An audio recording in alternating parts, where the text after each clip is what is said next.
Hello，大家好。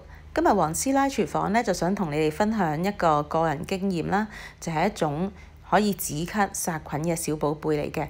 咁呢，而且呢係立即見效嘅。咁同埋今次我都係唔係賣廣告嘅，純粹分享嘅啫。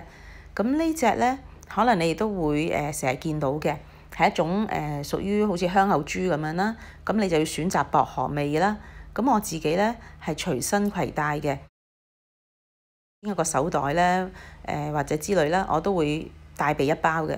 因為咧好多時候咧，我哋搭交通工具啦，嗰啲公共交通工具啦，無論巴士啊、地鐵咧，可能你哋好多時候都會試過就係突然間咧會覺得個喉嚨唔舒服嘅，好似有啲細菌啊，或者係有啲塵啊或者之類走咗入去個喉嚨度，咁你好想咳，咁你即刻就攞一粒出嚟咧就照啦，咁就會即刻同你止到咳嘅。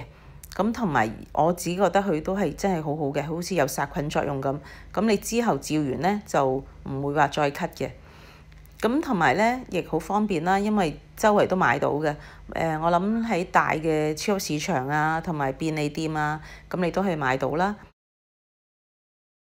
薄荷味啦，又清新啦。咁同埋，所以我覺得同你分享呢，就係因為如果喺交通工具度啦，如果我哋即係突然間咳呢。咁你知道喺呢個而家好敏感嘅時候呢，就好唔方便嘅。咁所以呢，你帶定一包呢啲旁身呢，就非常好嘅。咁如果鍾意我條片嘅，就 like、share 同埋 subscribe 我 channel 啦。咁同埋喺我 channel 裏面呢，我有好多唔同嘅播放清單嘅。咁其中有一個呢，就叫郊遊樂，咁係啲本地嘅行山片啦，同埋水上活動嘅片嚟嘅。咁風景都好靚嘅。